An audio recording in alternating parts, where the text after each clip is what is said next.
the Southern Poverty Law Center, which tracks hate groups, describes ADF as a group that has, quote, supported the recriminalization of homosexuality in the United States and criminalization abroad. Criminalization of homosexuality. Has defended state-sanctioned sterilization of transgender people abroad.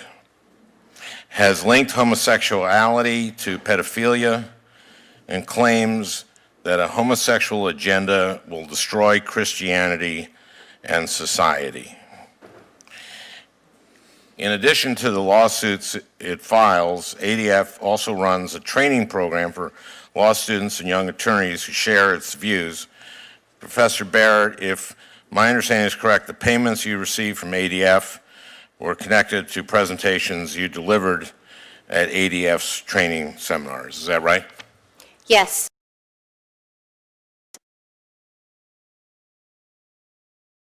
Were you aware of ADF's decades-long efforts to recriminalize homosexuality?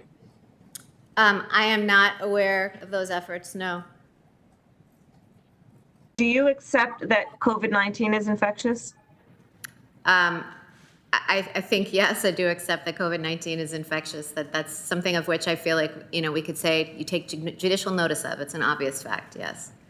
Do you accept that smoking causes cancer?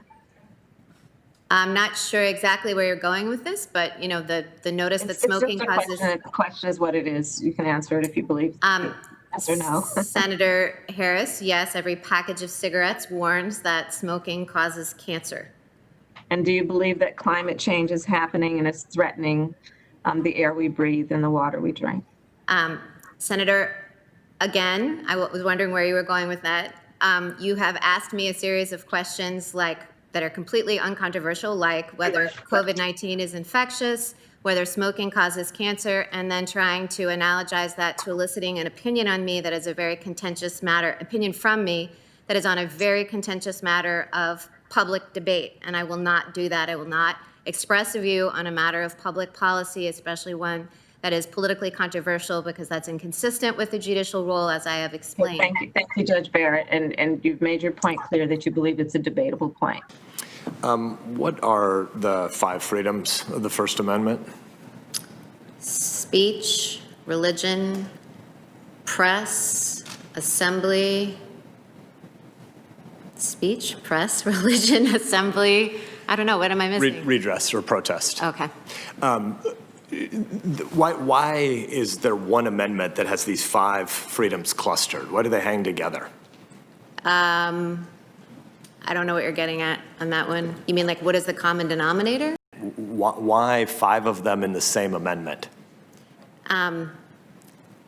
I don't know why, actually, as a historical matter, those were grouped. I'm sure there's a story that I don't know there about why those appeared in the First Amendment altogether rather than being split up in different amendments. I mean, assembly and protest and speech bear more relation to one another than necessarily free exercise, say. But I think, they are in the First Amendment, and I think that reflects that those were core values, that reflects that the states who ratified the Constitution, the original Constitution, on the understanding that a Bill of Rights would be added, wanted protections like that to be included because they were really core to what the new Americans thought was going to be America. It was only yesterday that Republicans were falling over themselves because Trump's Supreme Court nominee, Amy Coney Barrett, wasn't using any notes. They even had her hold up her notepad with nothing written on it. Most of us have multiple notebooks and notes and books and things like that in front of us. Can you hold up what you've been referring to in answering our questions? Is there anything on it? That letterhead that says United States Senate. That's impressive. Although, in retrospect, maybe she should have used at least one note. Apparently, Republican Senator Ben Sasse should have given a heads up that he'd be dishing out some more difficult questions on day 3 of these confirmation hearings. Questions like, what is in the First Amendment of the United States Constitution? I should note too that it's pretty ironic that the freedom she left out is the right to protest, in that she was nominated by a president with a fundamental disdain for that freedom. Trump ordered peaceful protesters outside the White House tear gas so he could have a photo op with a Bible outside of St. John's Episcopal Church. And it's filtered down right to the rest of his party. Republicans in 10 states have introduced bills criminalizing our constitutional right to assemble and express political dissent.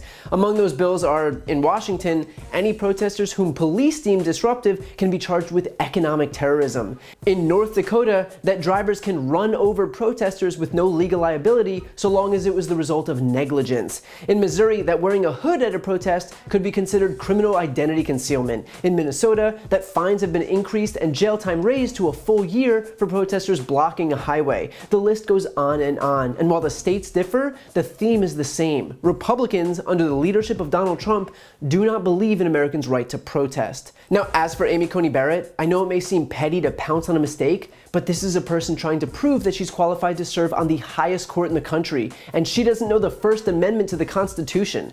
This is a question that's on the citizenship test for immigrants looking to become citizens. Is it that much to ask that a Supreme Court justice also know the answer? The point is that this is not a mistake that you can make, just like you wouldn't expect a brain surgeon to forget what part of your brain he's operating on. This is not an acceptable error if the entire point of this confirmation hearing is to ensure that the nominee is qualified. Otherwise, what's to stop a Republican Senate from confirming just any partisan hack? Oh. It's telling too that Barrett's whole shtick is that she's a textualist, that she strictly interprets the text of the Constitution, and yet she isn't even familiar with the most basic elements of that document. Meaning that it's not really about being a textualist, it's not really about being an originalist, it's about being a rubber stamp for conservatives who are looking to legislate from the bench. And that is what this is all about. All that framing surrounding Amy Coney Barrett is just branding. All of the promises that she'll rule independent of her personal beliefs, that she'll consider each case with the utmost regard for the letter of the law, it's all fluff. She is a hyper-partisan Republican operative being installed onto the court by other hyper-partisan Republican operatives so that they can impose their will upon the rest of the country. And it's an agenda that is woefully unpopular with the American people. It's an agenda that threatens the ACA, which the vast majority of Americans support. It's an agenda that threatens a woman's right to choose what she does with her own body, which nearly 3/4 of Americans support. It's an agenda that threatens voting rights and climate change legislation, all to the benefit of a small minority of people in this country who do not care about serving Americans, but rather serving themselves and their own interests. And Amy Coney Barrett is nothing more than a tool for those very people.